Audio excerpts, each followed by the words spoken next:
कैसे हो आप सब? होप आप सब बढ़िया होंगे और एक बार फिर से स्वागत है आपका हमारे चैनल एमी क्लासेस में। तो दोस्तों, जो आज का हमारा विषय है जिसके ऊपर हम चर्चा करेंगे वो है हिमाचल प्रदेश की झीलें। ये हमारा टॉपिक नेम है, हिमाचल प्रदेश की झीलें। तो जैसा कि आपको पता है, जो हमारे हिमाचल प्रदेश की जो झीलें हैं, लेक्स हैं, उनको क्या किया है, टू कैटेगरीज में डिवाइड किया गया है। एक कृत्रिम और दूसरी प्राकृतिक। ठीक है। तो सबसे पहले हमें पता होना चाहिए कि जो हमारे पास झीलें हैं, देखो जो हिमाचल प्रदेश की झीलें हैं उनको दो भागों में डिवाइड किया गया है। पहली हमारे पास आती है मानव निर्मित, ठीक है, मानव निर्मित झीलें, और दूसरी आती है प्राकृतिक झीलें। अब देखो इनमें क्या डिफरेंस होता है। जो मानव निर्मित झीलें हैं और प्राकृतिक झीलें हैं, इनके बीच में क्या डिफरेंस होता है, तो थोड़ा सा जान लेते हैं पहले। तो जो मानव निर्मित झीलें होती है दोस्तों, वो कौन सी झीलें होती है? वो हमारे पास ऐसी झीलें होती है जो मानव द्वारा निर्मित होती है, जिसको मतलब मानव ने खुद अपने उपयोग के लिए बनाया है। ठीक है, वो है क्या? मानव निर्मित झील। और जो प्राकृतिक झील होती है वो कौन सी झील है? वो होती है नेचुरल, जो मतलब प्रकृति के द्वारा ही निर्मित हुई है, मतलब वो पहले से ही वहां पे बनी हुई है नेचुरली। ठीक है। तो इनमें से बात करने, आज हम जो बात करेंगे वो बात करेंगे सिर्फ मानव निर्मित झीलों के बारे में। जो हिमाचल प्रदेश में जितने भी मानव निर्मित झीलें हैं, आज उनके ऊपर हम डिस्कस करेंगे। ठीक है। और जो प्राकृतिक झीलें हैं इनको अगली वीडियो में हम डिस्कस करेंगे। तो हम बात करेंगे मानव निर्मित झीलें, जिनको हम कृत्रिम झीलें भी बोलते हैं। मानव निर्मित झीलें, कृत्रिम झीलें। ठीक है। तो देखो बेसिकली जो हमारा हिमाचल प्रदेश है, हिमाचल प्रदेश में बेसिकली हमारे पास 4 जो झीलें हैं वो मैन मेड है। कितनी है? सिर्फ ओनली 4 लेक्स है, वो क्या है? मैन मेड है। तो जिनके नाम है, देखो सबसे पहले आती है हमारे पास गोविंद सागर झील। दूसरे पे आती है हमारे पास पौंग झील। तीसरे पे आती है हमारे पास पंडोह झील।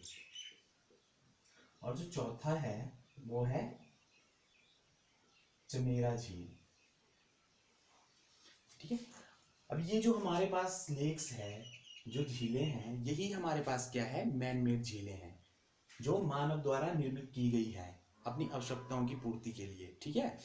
कुछ आवश्यकताओं की पूर्ति के लिए की गई है, कुछ किसी और पर्पस के लिए बनाई गई थी। ठीक है। तो अब हम वन बाय वन डिस्कस करते हैं एक एक झील को।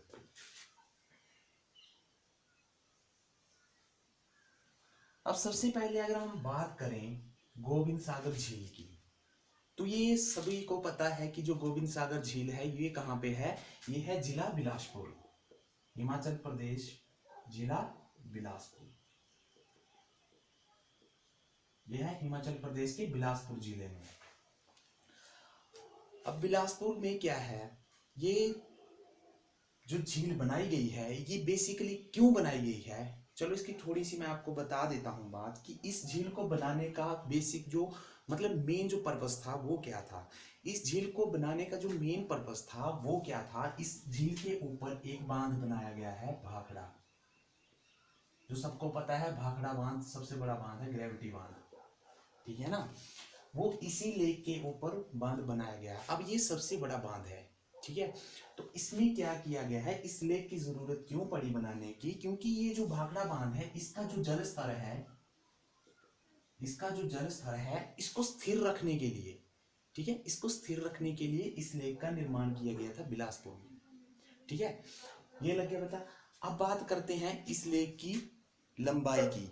तो ये जो नदी है, सॉरी, ये जो झील है, इसकी कुल लंबाई की बात करें हम, ये कितनी लंबी है, तो ये 88 किलोमीटर, 88 किलोमीटर ये लंबी है ये झील। देखो सबसे पहले जो गोविंद सागर झील है वो बिलासपुर जिले में है, ठीक है। अगर नदी की बात करूं मैं, देखो यहाँ पे मैंने एक चीज छोड़ दी, ये नदी की बात करूं तो ये किस नदी के ऊपर बनी है? नदी सतलुज। ये सतलुज नदी के ऊपर बनी है ये जो गोविंद सागर झील है। ओके, तो ये था इसके एक बेसिक फैक्ट्स। जो गोविंद सागर झील है इसका, ये कौन से जिले में है, इसकी लंबाई कितनी है, किस नदी के ऊपर ये बनी है, ठीक है। ये थी इसका मेन जो भी पॉइंट है इसका ये। और इसका जो क्षेत्रफल है वो कितना है? वो है, अगर हम क्षेत्रफल की बात करें, क्षेत्रफल है इसका 169 स्क्वायर किलोमीटर, ठीक है। इसका जो टोटल एरिया है, क्षेत्रफल है, ठीक है, वो कितना है? 169 स्क्वायर किलोमीटर। तो यही थे हमारे पास जो गोविंद सागर झील है, इसके जो मेन फैक्ट्स थे, ठीक है। अगर क्वेश्चन जैसे आता है कि जो गोविंद सागर झील है वो कौन सी जिले में पाई जाती है, तो वो है जिला बिलासपुर, ठीक है। कौन सी नदी पे है? सतलुज नदी। इसके ऊपर कौन सा बांध बनाया गया है? भाखड़ा बांध, ठीक है। और क्यों बनाया गया, मतलब इसका बेसिक जो भी मेन पर्पस क्या था, बेसिक पर्पस क्या था इस झील को बनाने का, ठीक है। तो इसका जो मेन पर्पस था वो था भाखड़ा बांध में जो भी जल स्तर था उसको बनाए रखने का, स्थिर बनाए रखने का, ठीक है। अब बात करते, फिर क्वेश्चन आ जाते हैं कि गोविंद सागर लेक की लंबाई कितनी है? वो है 88 किलोमीटर। उसके बाद उसका क्षेत्रफल पूछा जाता है तो कितना है? 169 स्क्वायर किलोमीटर, ठीक है। तो ये बात होगी हमारी किसकी? गोविंद सागर लेक की। तो अब हम दूसरी जो लेक है पौंग, उसके बारे में बात करते हैं। जो दूसरी है हमारे पास वो है पौंग झील। अब देखो, जैसे हमने गोविंद सागर का पता की, मतलब पता किया कि वो मतलब कौन से जिले में है, उसकी लंबाई कितनी है, किस नदी के ऊपर बनी है, सेम हमने यही इसमें जानना है। देखो सबसे पहले अगर मैं बात करूं पौंग की, पौंग जो लेक है वो कहाँ है? वो है हिमाचल प्रदेश के कांगड़ा जिले में, कांगड़ा जिला, ठीक है। ये कांगड़ा जिला में है। अब मैं बात करूं किस नदी के ऊपर ये झील बनाई गई है, ठीक है। तो ये जो झील है ये बनाई है ब्यास नदी, ठीक है। ब्यास नदी के ऊपर इस झील का निर्माण किया गया है। अब मैं बात करता हूं, देखो इसका एक और है बेसिक फैक्ट्स कि इसका एक अन्य नाम भी है, ठीक है। इसका अन्य नाम, इसको किसी अन्य नाम से भी जानते हैं, उसका वो क्या नाम है? महाराणा प्रताप सागर, ठीक है। महाराणा प्रताप सागर ये इसका अन्य नाम है, मतलब इस झील को महाराणा प्रताप सागर के नाम से भी जाना जाता है। समझ गए आप? तो देखो अब ये हो गए इसके बेसिक फैक्ट। अब मैं लंबाई की बात करूं, इसकी लंबाई की बात करूं तो लंबाई इसकी है 42 किलोमीटर, ठीक है। देखो ये जो पॉइंट है, देखो सबसे पहले स्थान कहाँ है? कांगड़ा में है। दूसरे किस नदी के ऊपर है? ब्यास नदी के ऊपर है। तीसरा अन्य नाम महाराणा प्रताप सागर है इसका अन्य नाम, ठीक है। अगर लंबाई की बात करें तो ये 42 किलोमीटर लंबी है। देखो जो हमारे कॉम्पिटिटिव एग्जाम, जो भी हमारे कमीशन है, जैसे कोई तैयारी कर रहा है, HPPSC की कर रहा है, HPSSC की कर रहा है दोस्तों, तो उन जो एग्जाम है उनमें बेसिकली यही क्वेश्चन जो मैं करवा रहा हूँ, जो मेन पॉइंट बता रहा हूँ, यही क्वेश्चन उनमें पूछे जाते हैं। जो कि जो कॉम्पिटिटिव एग्जाम है उनमें यही पूछे जाते हैं क्वेश्चन, ठीक है। जो हमारे पास जो थर्ड हमारे पास जो लेक है वो है पंडोर।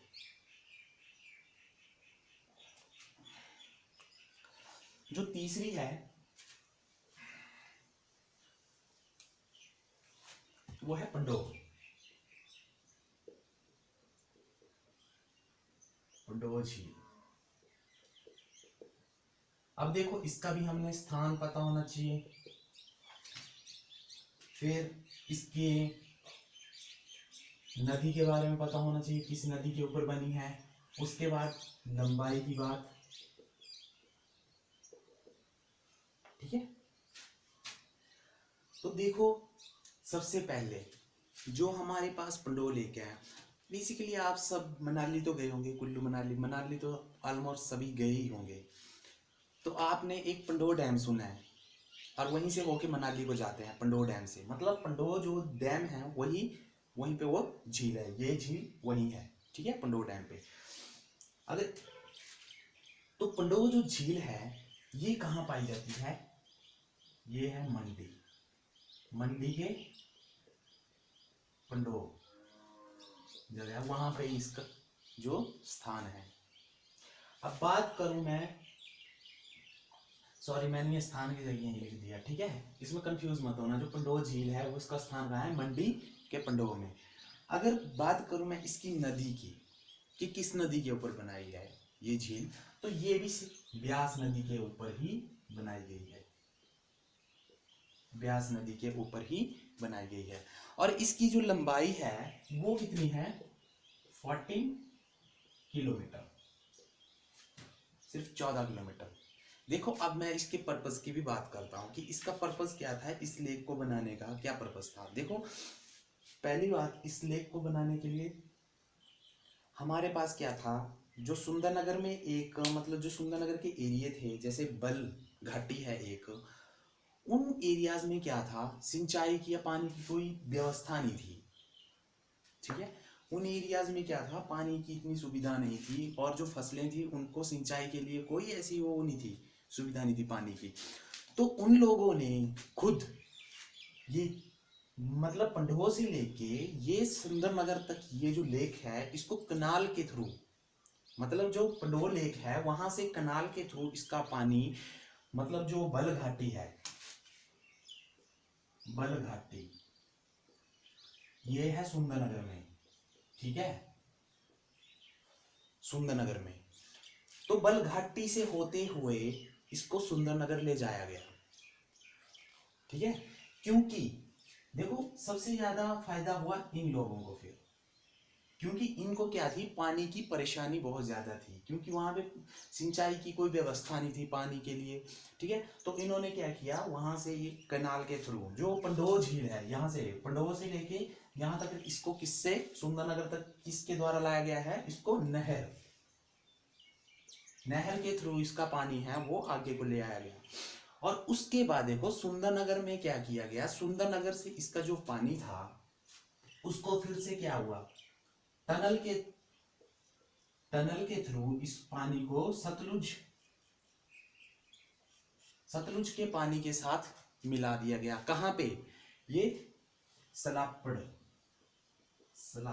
एक जगह है, देखो सलापड़ में एक, वहां पे नियर अबाउट हमारा जो कोल बांध है वो भी है, कोल बांध जिसको हम कोल डैम से जानते हैं, ठीक है। तो जो हमारे पास जो पंडोह झील से जो पानी कनाल के थ्रू बलघाटी होते हुए सुंदरनगर तक लाया गया, फिर सुंदरनगर से उस पानी को क्या किया गया, टनल के थ्रू फिर से आगे सलापड़ एक जगह आती है, ठीक है। बिलासपुर जिला का बरमाणा एक शहर है जहाँ पे एसीसी की हमारी फैक्ट्री है, उससे आगे थोड़ा सा एक सलापड़ मतलब पड़ता है, जो कि क्या है बिलासपुर, वहां पे एक पुल है, ठीक है, सलापड़ पुल बोलते हैं जिसको, जो क्या करता है मंडी को और बिलासपुर को आपस में जोड़ता है, ठीक है। तो उस पुल के पास जो सुंदरनगर से इस टनल के थ्रू इस पानी को सलापड़ में छोड़ा गया, जो पंडोह झील से था। और जो सलापड़ में कौन सी नदी जाती है, हमारी सतलुज नदी जाती है, और उसका पानी कहाँ है, सतलुज में मिला दिया जाता है, और वो पानी मिलते हुए गोविंद सागर से होते हुए भाखड़ा बांध चला जाता है, ठीक है। तो ये था इसका थोड़ा सा इतिहास, कि इस जो ये झील है इसका निर्माण क्यों किया गया, ठीक है। तो ये सबको पता लग गया। देखो इस जो झील है इसका स्थान कहाँ है, मंडी, ठीक है, मंडी के पंडोह में। अब बात करूं मैं इसके बांध की, कि इस झील के ऊपर कौन सा बांध है, तो ये भी पंडोह बांध,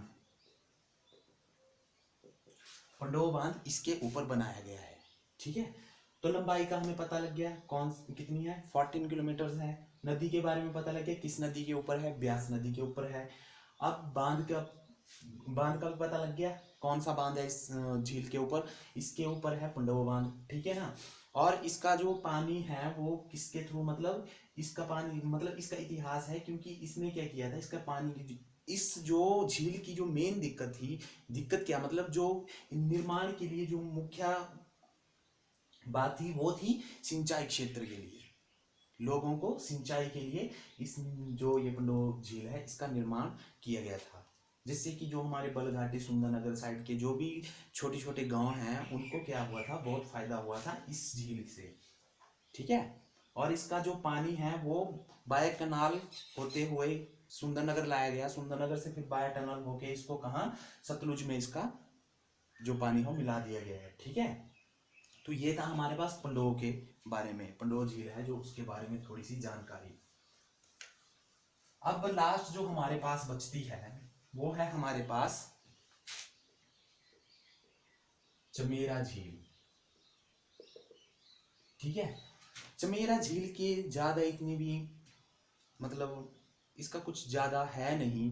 ठीक है। तो फिर भी मैं आपको बता देता हूं कि जो चमेरा झील है ये हमारा क्या है, इसका स्थान कहाँ है, स्थान है इसका जो हमारा चंबा और पठानकोट राजमार्ग है। ठीक है ना। जो हमारे पास चंबा से पठानकोट का जो राजमार्ग है उसके साथ ही मतलब इस जो झील है इसका निर्माण हुआ है, किया गया है। ठीक है। अब ये क्या है, किस नदी के ऊपर बनाई गई है, ये है रावी नदी। ये जो झील है ये रावी नदी के ऊपर बनाई गई है। ठीक है। और इसका क्या है, मेन पर्पस क्या था इसका, जो चमेरा झील थी इसका मेन जो पर्पस था वो है जल विद्युत परियोजना का, जिसमें क्या था, इसका जो मेन पर्पस था जल विद्युत परियोजना। ठीक है।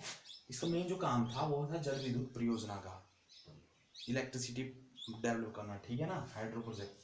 तो इसमें से अगर बात करें हम जल विद्युत की, क्योंकि ये इसका मेन पर्पस था इस लेक का। ठीक है ना। तो इसमें कितनी 540 मेगावाट इलेक्ट मतलब जो भी विद्युत पैदा की जाती है इसमें, कितने 540 मेगावाट। तो दोस्तों आज यही था हमारे पास, जो मानव निर्मित झीलें थी वो यही थी हमारे पास 4। ठीक है। पहली थी गोविंद सागर झील, दूसरी थी हमारे पास पौंग झील।